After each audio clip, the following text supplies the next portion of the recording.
Patrick, what's this whole day really been like for you? Just being around and dressing up and all that? It's been hectic a little bit from the jump, just starting off, doing a whole bunch of interviews, but it's getting better as it goes along. Just getting more used to it. Does it feel more real at this point that it's coming?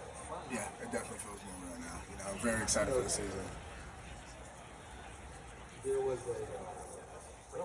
Patrick, how's the offensive line? Coaches talking about the clarity, not only just college football, but how deep this conference is, top to bottom, based on what you've seen and heard today, studied. Do you agree with that? I definitely agree with that. This conference is packed with great teams, and it's going to be fun to go through the season and look at how the teams compete with each other. So it's definitely exciting.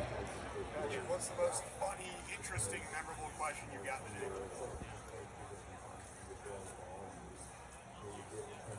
Someone asked me to act like my head coach. I think that was the funniest one. Do an impersonation of him. Can we see it?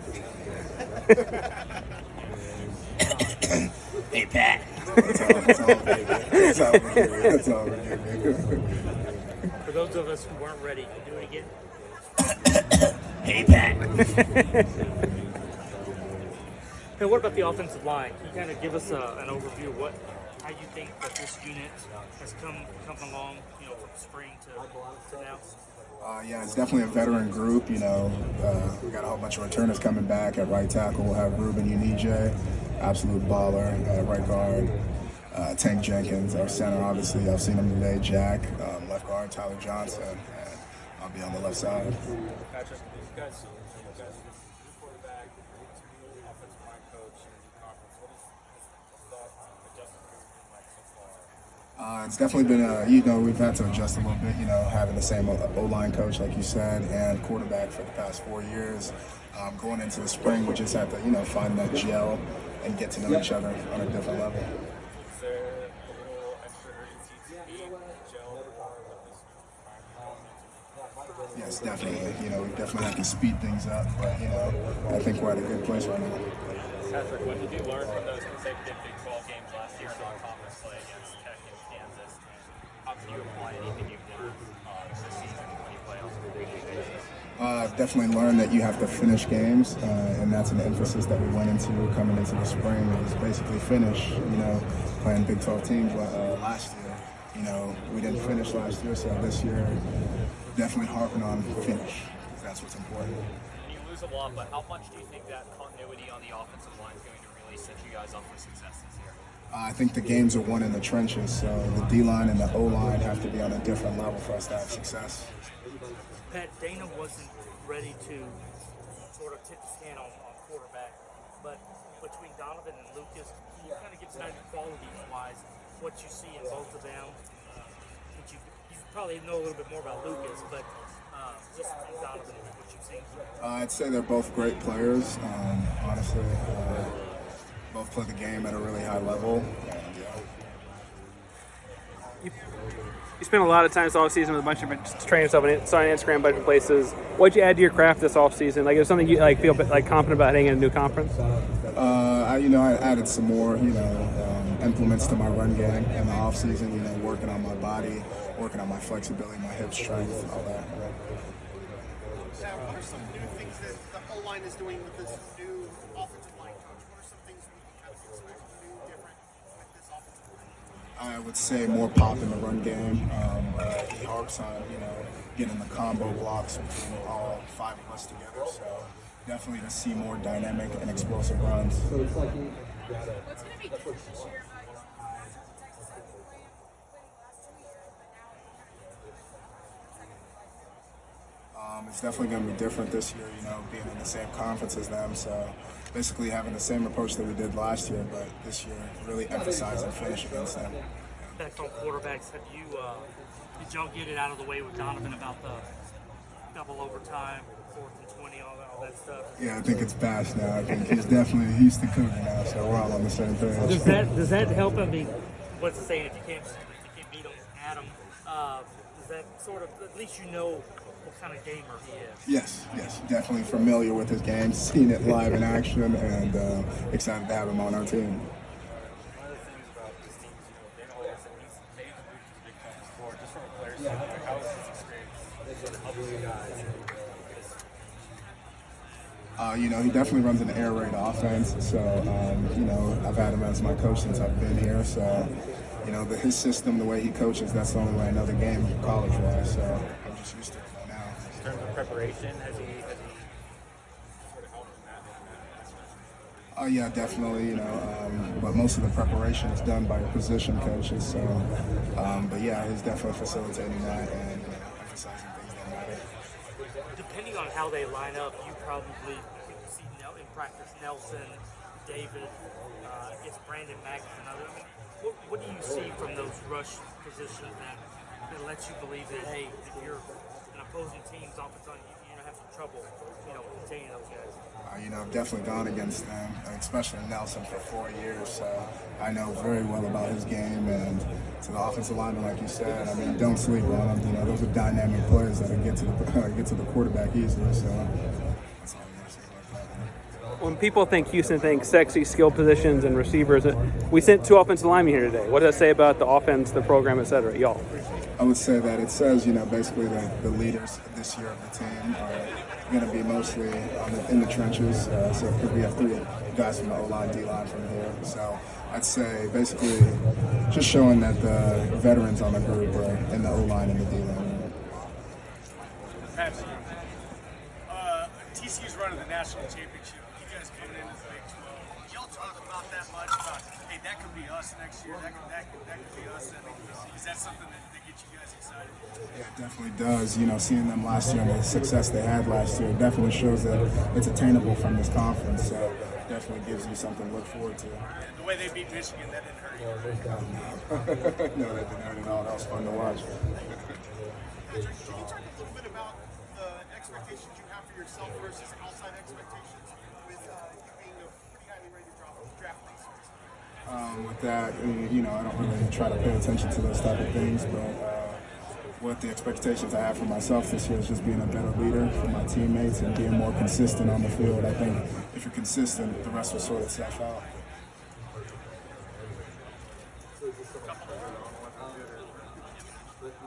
Thanks so much, Patrick. Thank you, Patrick.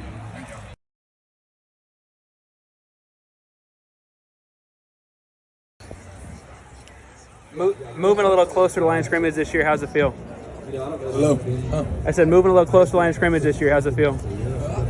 It feel good for me. You know, I was always aggressive safety, somebody that liked to put his nose in the run game anyway. So it kind of like paid off for me. You know, lessen my mistakes. You know what I'm saying? You can be aggressive at linebacker. How did the position change come about? Like, who do you have discussions with, and what went into your change? Yeah, at the end of the season last year, we have like these exit meetings before you go on your Christmas break with your coaches and stuff like that. Just me being a realist and studying myself and understanding my weaknesses and my strengths as a football player. I just brought it to my coach's attention, like, man, coach, I already understand. I'm good at fitting the run and stuff like that. Put me at linebacker. I feel like I can make way more plays than I'm making at safety, you know. And at the end of the day, we got some hungry dudes that was already in my room as it was, who deserved the opportunity. And just being a real teammate and a real captain, you got to understand when to step up and when to step back. You know, we had a guy by the name of Antonio Brooks, transferred from Cougar. He sat out last year. He didn't really get that much playing time and stuff. But one thing about it is, like, every day at practice, making plays and stuff. So, shoot, that's my job as a team captain, to do what's best for the team and do what's best for myself as well. And so, it paid out for the best on both ends.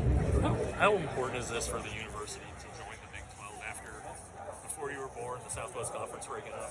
Yeah, it's extremely important. Just me being from Houston and going around just local places like grocery store, barbershop, and hearing the excitement from everybody in the city, basically. Simple things. Sitting at the red light yesterday going to practice, I saw the Metro rail go by, and he said, Houston Cougars, welcome to the Big 12 on it.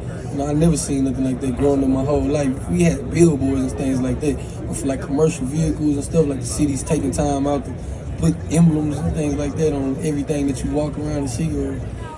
It's something that I'm really honored to be in the position that I'm in. Have former players said anything to you? Oh yeah, we had about 3 weeks ago, Landon Robinson came back and gave us a good butt chewing on what standard our defense needs to get back to and what standard they're held at. So we got a lot of, I don't know no guy that's graduated in the past 6 years that don't come back and work out with us. You know? You've also been a team captain for a while. How have you been a leader in this chain?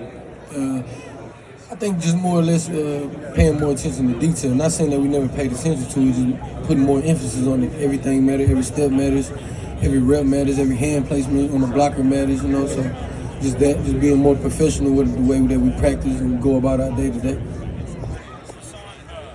I know you're on the defense, but what's your opinion of Donovan moving into next year, and what do you think that's going to be like moving from a quarterback like Toon to Donovan? To be honest with you, Toon's an exceptional quarterback, probably one of the best quarterbacks I've ever played with. But there's not that big of a drop off. Probably maturity-wise, you know what I'm saying? Not saying like he's childish or anything like that, just saying like Toon's just a much older guy. He's like, what, 5th, 6th year senior, things like that. So, to be honest with you, Donovan's a little more of something I want to see. Like, that's a bigger guy, you know what I'm saying? He can run, pass. So, like, he kind of remind me like a Cam Newton type, you know? So, I'm just ready to see him step into everything that I know he's willing to do and ready to do. I watch him work every day. He's a hungry kid, along with Lucas, there's a lot of competition on our team, so it's not just one guy or anything that we looking at. Like, this is the guy that's sitting doing something. So we got so much competition on our team that anybody take a day off, your job is to take it. You moved down to linebacker. A whole bunch of new faces transferred into the positions behind you. What can you tell us about the new DBs and stuff? I mean, you're not so far removed from that room, right? I can just say like this, be on the lookout for Antonio Brooks, AJ Haas, who transferred from New Mexico. That kid alone had one of a video game performance last year. 24 tackles at strong safety, then catching the interception. Man, like, you don't hear about stuff like that. That's once in a lifetime. So got Brandon Mack transferred from Ole Miss. We got a lot of guards I can't even think of off the top of my head. I'm just excited to see my teammates, you know what I'm saying? We got a lot of older guys on the team, so it's like a lot of guys with their last year back against the wall, and they just ready to prove themselves. So what did the rehab for your ankle look like? Right, you missed the final 3 games. What did that look like, and when did you feel you were 100%, or are you still working towards that? Oh, no, I'm fully ready to go. We had a game tomorrow, I'll be ready to play. As far as like just recovery and stuff like that, I think it's just like a mental battle, not being able to do the things that I wanted to do. Watching my teammates go out there and playing games and stuff, and I feel like I can contribute to it any kind of way. But it also it helped me mature more, you know what I'm saying, become more of a leader verbally and like the things that I do and paying attention. So like if somebody come ask me a question about a play or something like that, I don't ever want to be a guy that says I don't know. You know what I'm saying? I go ask coach. It's like, why did you vote me a team captain? Because you trusted me. So I want to make sure you keep my trust. So he just allowed me to become a better teammate. He was a prospect in 2018 class, kind of going through your recruitment in high school before all the changes in college football going on right now with NIL and stuff.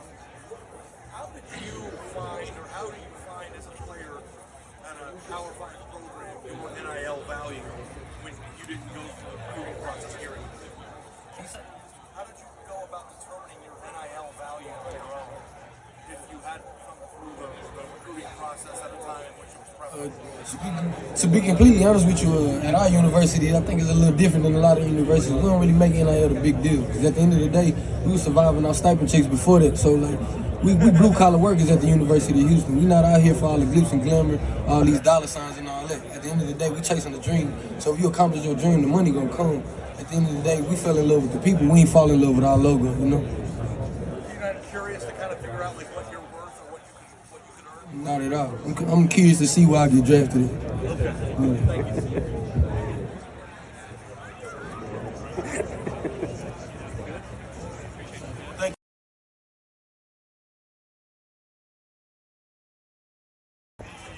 Funniest, most memorable, most interesting question that you've gotten today?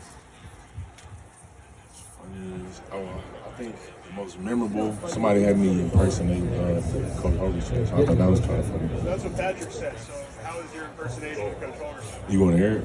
Yeah. All right, you got to give me a second. So give me a sentence. Give me something to say. Give you the sentence. Nelson, come on, I need 3 sacks from you. All right. Like, Nelson, come on, I need 3 sacks from you. Something like that.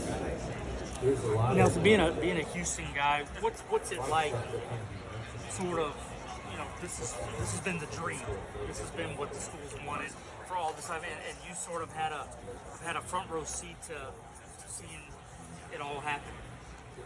So no, I mean, like you said, it's just really a dream come true for a lot of Houston guys. You know what I'm saying? Like, I was just walking around today, just kind of looking at everything. I'm like, wow, this is some people's job. At the same time, this is also some people's dream to be in a stadium like this and have a media day or something like that. Like, you know, it's some people's dream to do stuff like this. So I feel like it's a real feeling. What was your first impression when you walked in? I was amazed. I think this is probably the second. This is the second NFL stadium that I've been into outside of the Lions. So, Nelson, is the Sac Avenue sign coming to the Big 12? come on, bro. You know it's just waiting on us September the 2nd. It's already there, man. What's that unit going to look like this year? I mean, you lose some pieces. Derek, D'Anthony, how well do you feel like you guys have reloaded? Yeah, I feel like that's all we do is reload. Like, I don't feel like, well, the way Coach Early recruits, like Coach Early, I feel like he can get whatever he wants. You know, I feel like we got some young guys who's ready to step up and take that next step. So I feel like it's all about reloading. I don't feel like we lost anything. You mentioned reloading, you mentioned SECAP, but you're kind of the veteran. What message have you been telling? Like, you got to tell people what it is, right? I'm not gonna lie. Every time I go to practice and stuff, I'm like, man, it's crazy that I'm a veteran now. Like, I still kind of feel like a young guy, you know, at heart. But, you know, I mean, I just try to lead by example. I just try to be the best I can be every single day, be consistent every single day. So hopefully have some guys follow behind me.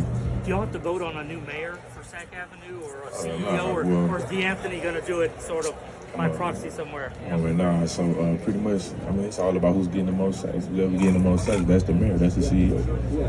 It'll sort itself out. In seriousness, when Coach Belks talked about you, they talked about your progression since you got here, whether it's, you know, adding the weight or the speed. Where do you feel you are in this, you know, what is this now? Is this your fourth? I'm going into my fifth year. Where do you feel that Nelson Caesar is in year 5 going in?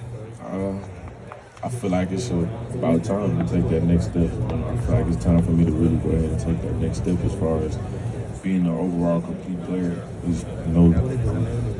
Nobody wants to play. Nobody wants to see me play with potential anymore. It's time for me to actually go ahead and be that person that everybody wants, that they know I'm capable of being. So I feel like it's time for me to take a step into that role. Is it one thing over another right now, or where's the focus early on? Is it something in terms of your first step or explosiveness, or where are you trying to? I just feel like it's possibly playing on instinct, you know, playing off of my instinct rather than always trying to react. Like, if I see a hole open, if I see, okay, I feel like I can take the inside, go ahead and take the inside because you know it's open, rather than I see it's open, but you know what I'm saying, reacting versus.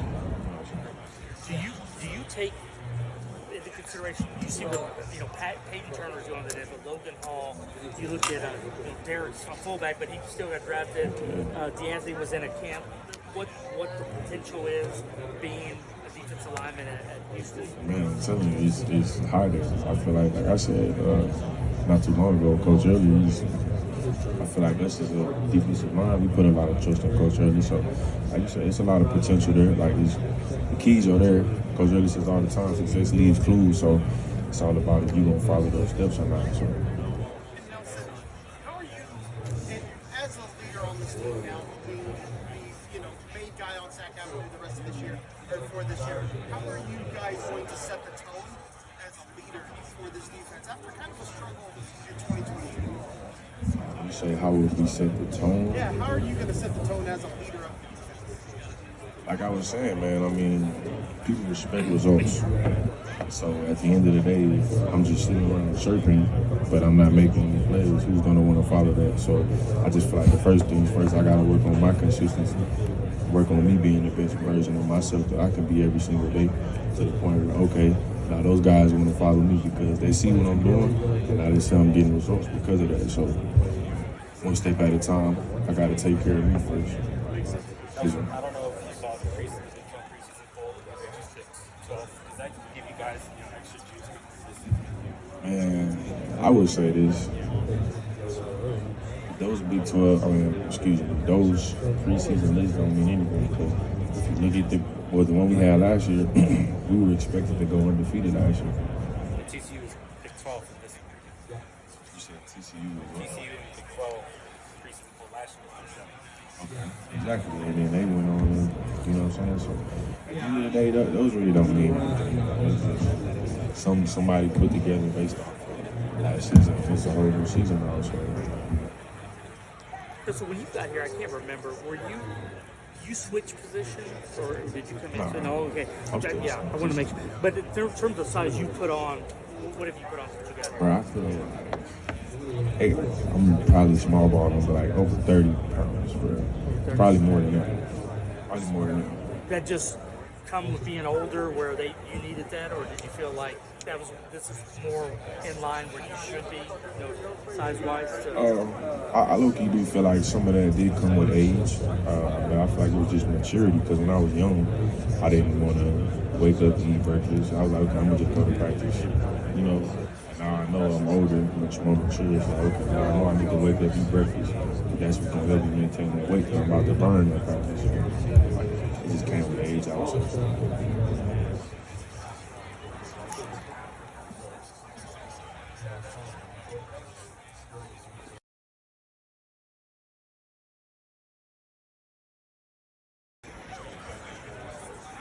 Jack, I think a lot of people think about the University of Houston, think about receivers and skinny guys and whatever.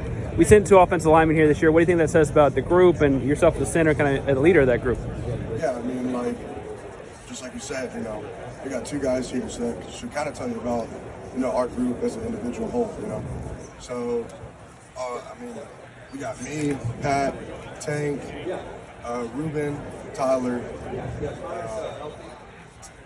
Peyton, Max, new transfers. We got a lot of older guys that have played a lot of snaps, so we got a lot of experience. And we're really excited for this year because we got Coach Nagabi now, a lot of positive vibes. The energy is amazing. He's always trying to encourage us. Never discouragement. So that's the biggest thing. But when it comes to leadership, me and Pat, we definitely worked really hard to be where we're at. So. We definitely really worked really hard to be where we're at. So, this is my 6th year.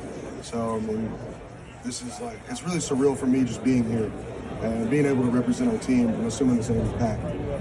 So, speaking of it being your 6th year, you kind of have a unique perspective about this program. You were one of the last guys on the roster recruited by the previous administration here. What did the transition to Dana look like, and then from the transition to Dana into the Big 12? What has that been like as somebody who has a very unique perspective? Yeah, so Coach Holg has, been in the Big 12 before, so he obviously has his own perspective of the Big 12 because he's been there. We have not, but since he has been there, it's helped us out a lot because he knows what's about to come, and obviously we do too because at the end of the day, if you're playing college football, level of competition, it's not going to change. Us going from the AAC, it's not going to be the level of competition. It's not going to change. It's just other football players wanting to go to the same goal that you got. So the biggest thing that Coach Holg has really preached is the atmospheres, just being disciplined, and just bleeding with the guy next to you. So that's really the main thing. Jack, you were selected as one of 4 players to represent Houston in their first ever Big 12 Media Day. Going back on your journey, how did, in that 2021 season, just 2 years ago, when you had to sit behind Cody, how did all that leadership you learned that year kind of transform into what you are today? Honestly, so Cody coming in, it was really hard for me. It really was, but I was like, maybe this will, there's always light at the end of the tunnel. And in the moment, you don't necessarily think about that because it's hard because, you lost your starting job and you're like, okay, well, what do I do now? They bring in a 6-year guy who has a lot of snaps. Cody, he's playing for the New England Patriots now, so it's not like he's a bad player. So, it was really good for me as a 19-year-old who was never really able to look up to a guy like that. But fast forward now, I'm 21 years old, to honestly lose that starting spot because I got humiliated for myself, but it was for my own good. So that allowed me to take that and be able to play and translate all those things that I learned from him and use that to for this past season and be able to start all 13 games, And now, they say I'm their guy. Well, now the younger guys trust me. They didn't before. So, it's a really good thing. Yeah, I asked this question. What is something that people need to know about the University of Houston that's not football or athletics really? I think the coolest thing about Houston is, you know, as you're driving in there from I-45, it says be someone. And I mean, I can relate to that, you know, coming from Dallas, like from a Dallas area growing up. You know, Houston's my favorite place in the world. I love going back to Houston. Whenever you go there, you don't want to leave. I mean, I'm from Midlothian, Texas, a little bit south of here, so I understand, you know, all these parts. But every time I go home, I really miss Houston. And there's something about it, like you want to be there, that really just pulls you in, just the drive to want to be there. Because, I mean, it does, like the saying is true, it does make you want to be somewhere. It makes you want to, you know, be successful, you know, put the food on the table for your family, put the money, you know, up for your family. It makes you want to, like, actually be successful. You know? I mean, that's just from my personal experience there since 2018. You know, my journey's been crazy, but I'm very thankful for that, and Houston will always have my heart. Jack, I asked this question of Patrick earlier, but you know, this year to be a new offensive line coach, new quarterback, and also new conference. What has that adjustment been like? So Coach Nagavi brought in Coach Beach, Shane Creamer, who used to be a tight end here. He's now our GA. Just like I was saying before, you know, Coach Nagavi, I mean, clearly they haven't had a, you know, excellent year. They excelled last year at Tulane. So, I mean, that for one should kind of tell you something. But him coming in the spring, you know, I didn't really know what to expect. I mean, it was kind of, we all kind of got caught off guard, honestly, but there's been nothing but positive reinforcement, positive vibes, and that's what you want in a coach for your players, because, you know, if you're constantly, you know, being put down or whatever, it's, I mean, honestly, it's kind of hard to keep one, you know, playing and getting better. But whenever you got a coach that really, you know, my biggest thing is, and this is for the whole team in general, whenever you mess up in one play, you got to focus on the next, because that play previously that you messed up on, you're never going to get back at the end of the day. So why not just focus on this next play and, you know, make that your best play. So, I mean, that's what he, you know, kind of focuses on and really just reinforces, and just, I mean, it's just positive vibes. So it's really good. Jack, center and quarterback got to be really close. I'm not going to make you pick or tell us what your favorite ever, but how's that competition been as a center, and what can you tell us that the guys have done well behind you? So, yeah, I mean, Donovan, he came from Texas Tech. You know, he won a lot of games there, so he's really experienced. And, you know, just like Hip was saying, you know, Clayton was an exceptional quarterback. I mean, he got drafted to the Cardinals, might have a chance to actually start. So that's some big shoes to fill. But Donovan, I mean, he's done a great job ever since he got here. You know, he's understood his role. And same with Lucas. You know, Lucas was able to really, like, see what it is to be a leader, be a captain under Clayton, and be a successful quarterback. And every day, you know, they're pushing each other, getting in the huddle, you know, telling the receivers what to do, telling us to play. But they're both confident, you know, like, so you really can't say, oh, this one outweighs the other, you know, like, Lucas is ready to go, Donovan is ready to go, and that makes me happy and makes me confident being a center, especially knowing that I got two guys I can really rely on, no matter the circumstance. They can both be in there, it don't matter. Like, they can both play the game.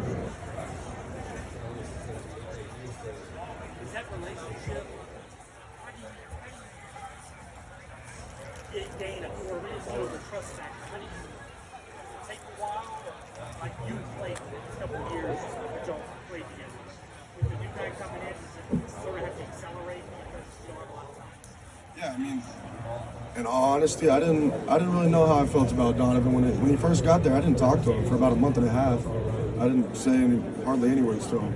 And then one day, you know, he just said what's up to me. We ended up hanging out, and honestly, ever since then, I mean, we took a trip to Vegas, you know. We took a trip to Vegas. He helped us meet Dana White, so, I mean, that should kind of tell you something. You know, like, within the span of 2 months of knowing him, really, we're taking a trip and getting the guys out the group chat finally and going to Las Vegas.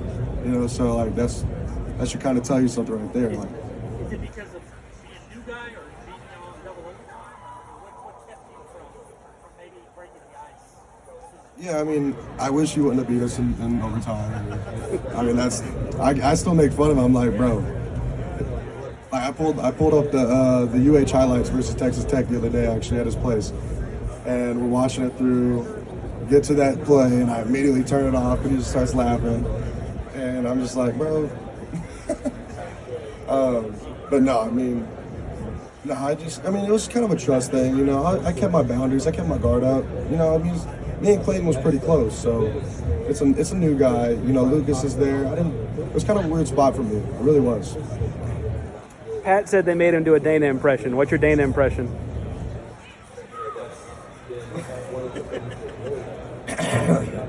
Hey, give me a Red Bull. Adam, go pick it up. Door, go pick it up. That's it.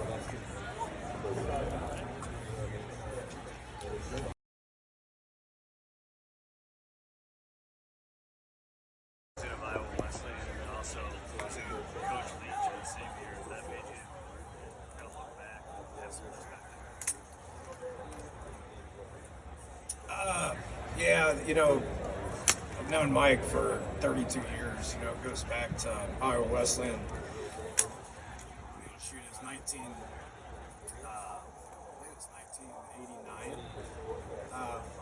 Was him and Hal's first year there.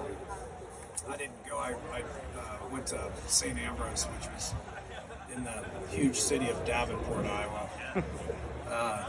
Went and played a year there, and they looked like they were having fun, so I came back and played for them guys for a couple of years.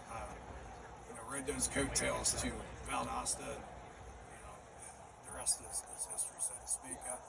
You know, the biggest thing with Mike, I think it's really going to hit college football hard when we start playing games and he's not on the sidelines.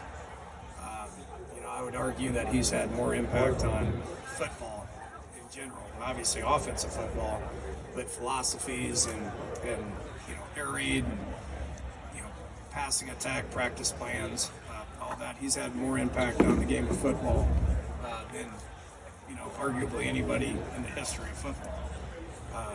You know, so, and that's at every level. It's high school level, college level, and NFL level. Went to his memorial in Starkville, and it was moving, the amount of people that were there. So he's impacted football. This is going to be the first year without him, you know, so it's going to be strange. You know, they're honoring him at Texas Tech. I'm sad that they couldn't make up prior to him passing, you know, but they're going to put him and Cliff in the Hall of Fame, and I don't think it's ironic that they chose Houston to be a part of that. What's it like to be in a room with him and Hal at the same time? Well, it used to be enlightening, then it became nauseating. I didn't read his book because I lived it. You know, I say this with all the respect in the world. I've spent so much time with both of them over years, decades, over 3 decades, you know, and I got kicked out of the air raid about 10 years ago. Started running the ball too much.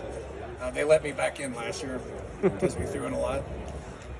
But those guys invented air raid, man. You know, and it spread like crazy. We were all, you know, myself and Sonny, you know, Lincoln Riley, Cliff Kingsbury. The list is big. Sonny Copy. I mean, I'm leaving people out right now, but you know, we're all in this position right now based on air raid, based on Hal, based on Mike. We'll forever be grateful to both those people that I called dear friends. Dana, Jack mentioned that it took him a couple months when Donovan got here to sort of break the ice and talk to you. The relationship between a center and a quarterback, it seems like it's built a lot on trust and getting to know that. Like, have you thoughts on just how that plays out and sort of how you see Donovan meshing with guys like Jack and Pat? If you do it artificially, it doesn't work. Okay, so I think Donovan's smart enough to not come in and be overbearing and not come in and force himself on other people. You know, he's a coach's kid. You know, he's got 3 years experience at this level. You know, he's been starting quarterback. He's been backup quarterback. You know, he's been team captain. He's been second fiddle. He's been the guy. You know, I just think his upbringing as a coach's kid prepares you for that. And so he's mature and smart enough to come in and let it naturally happen. Because if you force it on people, it doesn't work. And so he was smart enough to come in and just kind of, you know, be in the background, be in the shadows, you know, learn how things work, let the game come to him. You know, I've seen a different Donovan in summer. You know, he's also smart enough to understand that real football games are around the corner, and you better get going now. And so I think he's done a good job with that, of letting things naturally happen. He's a guy that people gravitate to. You know, Lucas Coley is a competitor, and he's not giving anything up. And he comes and he competes. And people gravitate towards him too. I can promise you, we're going to need both of them. You know, so those guys need to keep competing and keep putting themselves in position to be able to lead this team. Dana, how do you feel about the new clock rule with the first down, the clock still running? I don't like 4-hour, 15-minute games. You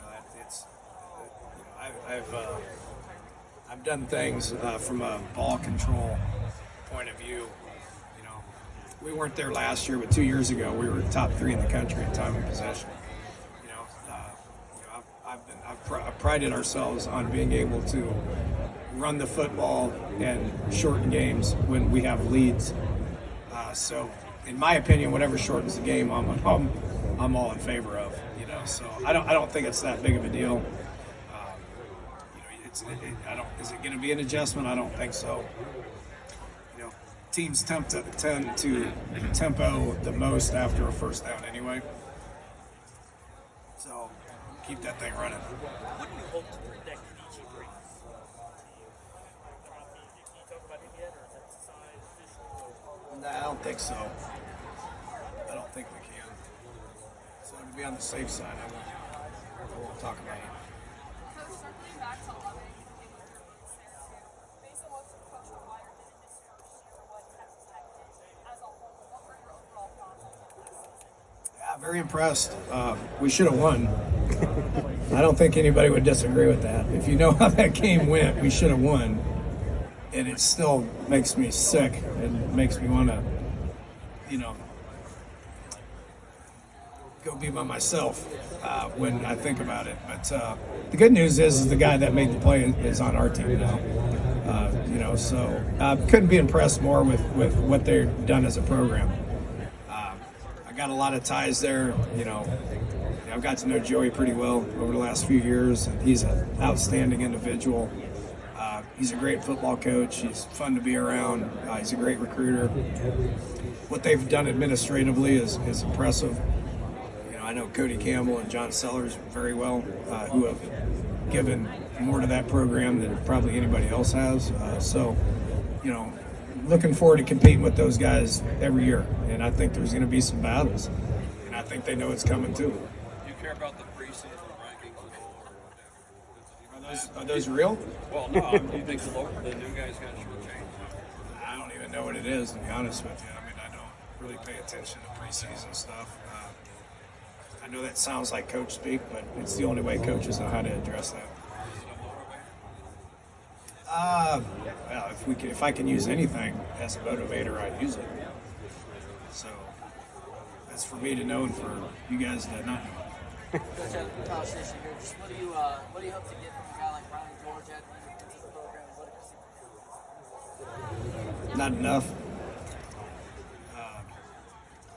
You know, I take a spring with a huge grain of salt, honestly. You know, we had 50% of our team basically practicing. You know, I think it leads into a question of how we practice is not how we should be practicing.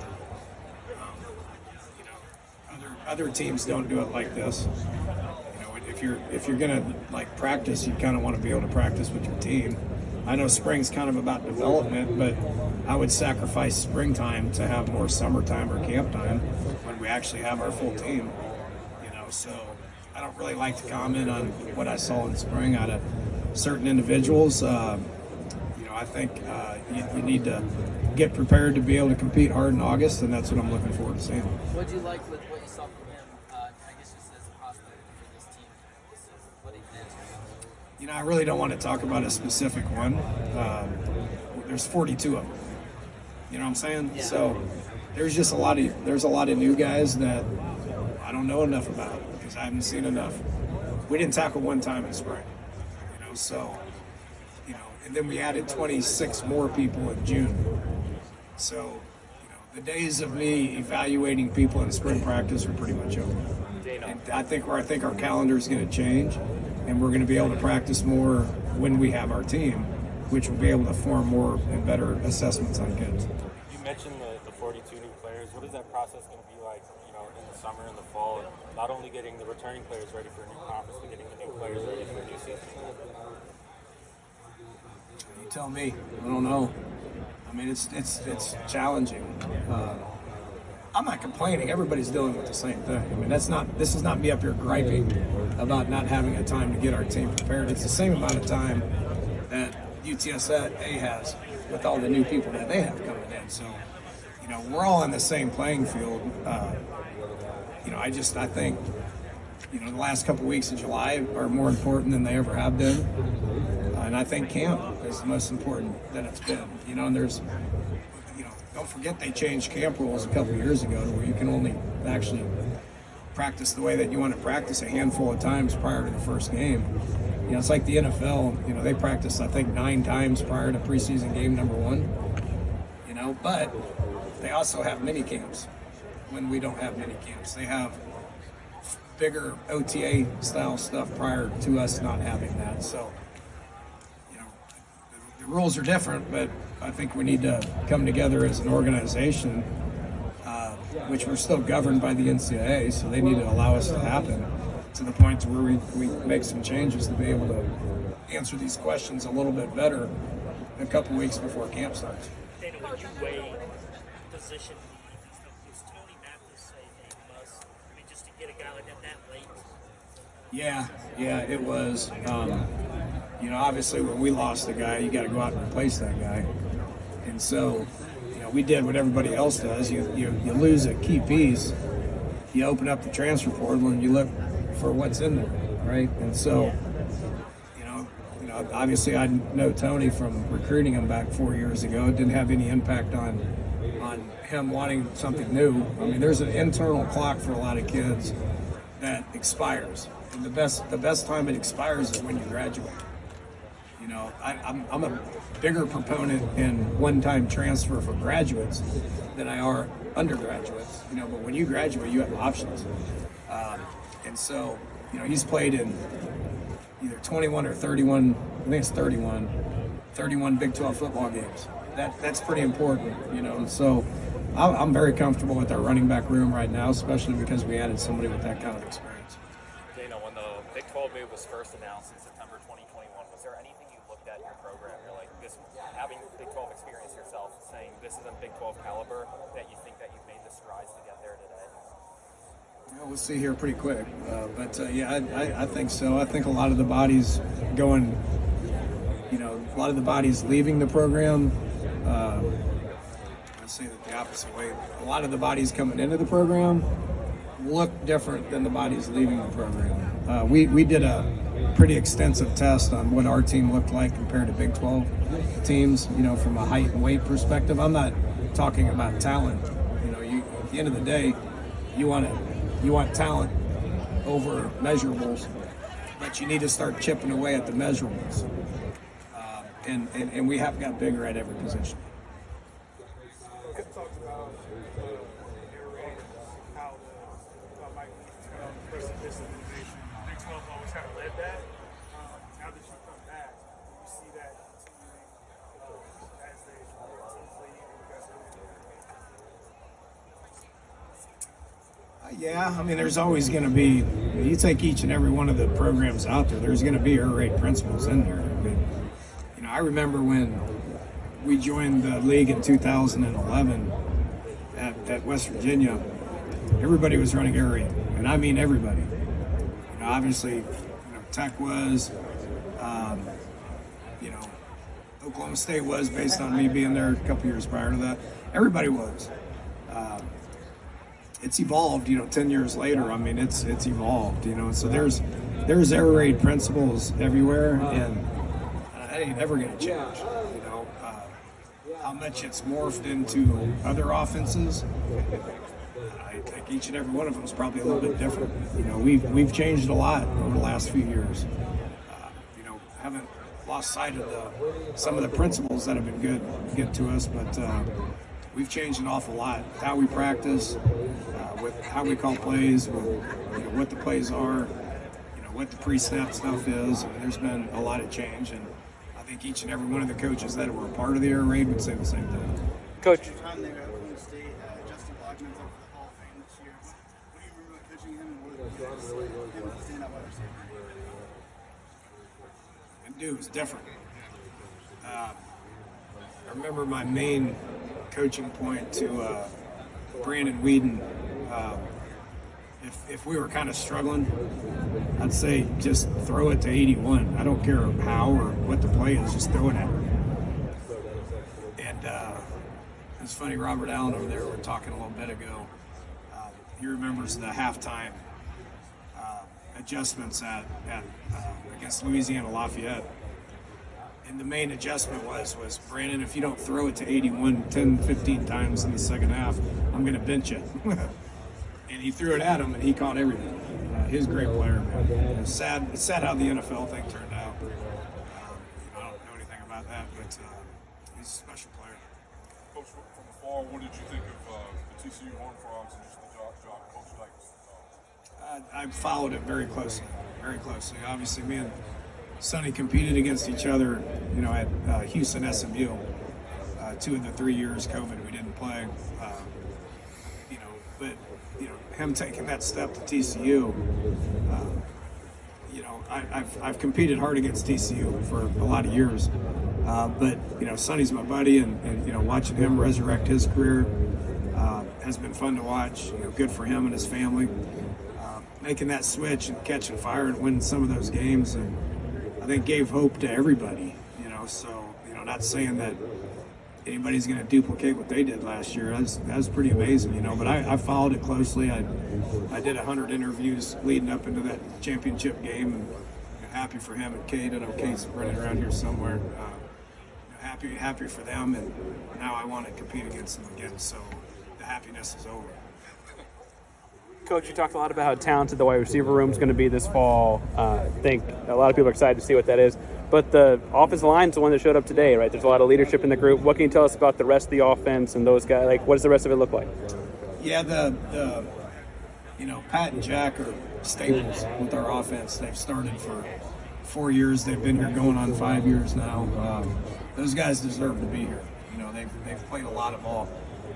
The rest of our team are old and new or young and new, so I feel good about a lot of the young kids that we have coming into the program, and some of the transfers that we've got that have veteran experience. There ain't 2 people on offense more deserving to be here than Jack and Pat. So those guys are loyal. Those guys have been through some things, and excited about their last year at the University of Houston. Coach, gambling among college athletes has kind of become a bigger and bigger issue this offseason. Is it something that concerns you, and also how do you go about educating the team about it? It's a really good question. I think it's something that needs to be addressed. I hope it's not a problem. If you ain't talking to my guys, and it's a problem. But it's never been easier. I understand that, and we're going to have some pretty extensive talks in camp early, maybe even next week, leading into camp. Just because it's so easy. I mean, we was out in Scottsdale. There's a can't remember the name of the company, but they track sports gambling and how much money is being wagered on basketball games, football games is unimaginable. What's also unimaginable is how they can track where these bets come from. Right here, So, I mean, you can't do it. Period. You cannot do it now. If you want to go to a casino and play blackjack, have at it. That's not against the rules, as long as you're 21. But placing gambling bets is gonna get you banned and kicked out. It's serious. We're seeing all the NFL stuff. You know, and these are professionals. You know, what about 18 to 22-year-old kids who have more money than they ever have in college? Stipends are up. Cost of attendance is up. The Alston money is kicking in, and now we got NIL. So they've had more money than they ever have. What happens with 18 to 22-year-old kids when they have money?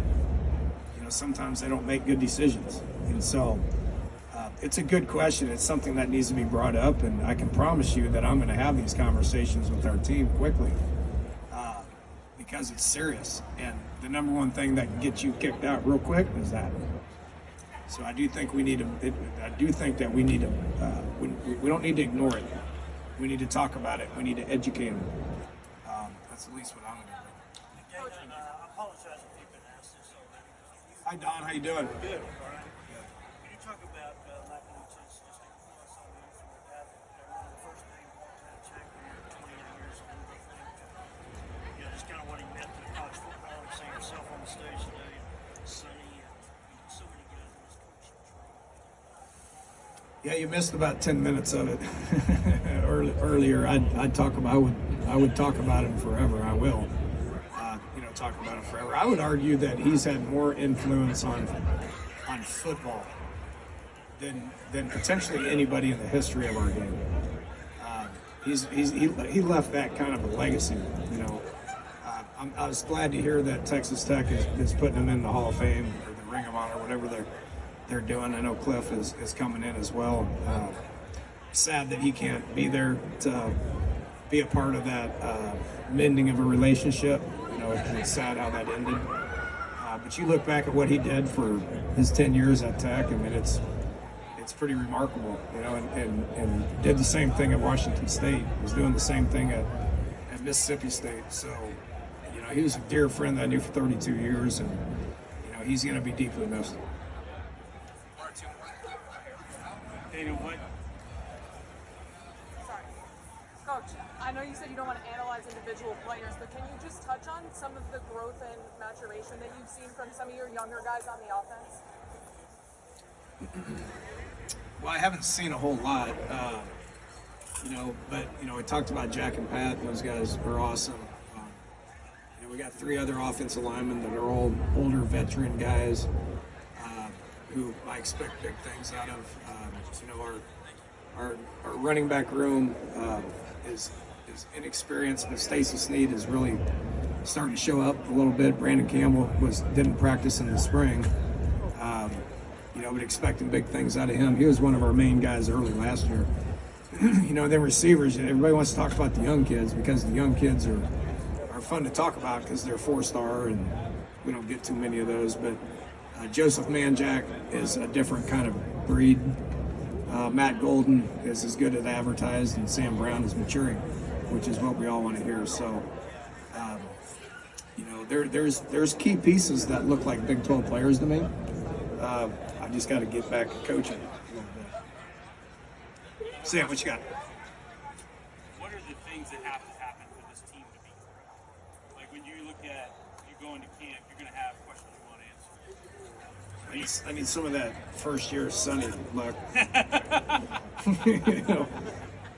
He did it in year 1, which was pretty remarkable. That team is used to winning, obviously, but so are we. We won 20 games in 2 years and back-to-back bowl games. There's only a handful of teams in the country that's done that. So our guys know how to win, and we expect to win. We expect to compete. We've brought in a lot of people that are more talented than what we've recruited and more experienced, more Big 12 experienced. I think there's 8 guys on our team that have Big 12 experience. So yeah, it's about meshing all that together. I can't tell you how that's going to happen, when it's going to happen, if it's going to happen. My job's to put the best product out there and work tirelessly to get us to a point to where we can be competitive, and I plan on doing that. I like our team, I like where we're at. I got to get to know them a little bit better, collectively as a team. Do you like being in a spot where, like, obviously you guys are new guys, this conference, do you you like being in a spot where maybe people are not outside of the building are not expecting as much? Do you like being I don't that necessarily like that. I kind of like to be the favorite. Means we're probably better than the people that we're going to play. I can tell you this: if you look back on the history of the University of Houston, see what happens when they doubt you. You know, that chip on our shoulder that's existed for a long time. When people count out the Houston Cougs, that's typically when the Houston Cougs are pretty good. You know, so we'll see if that comes true. Thanks so much, everyone. All right, good to see everybody.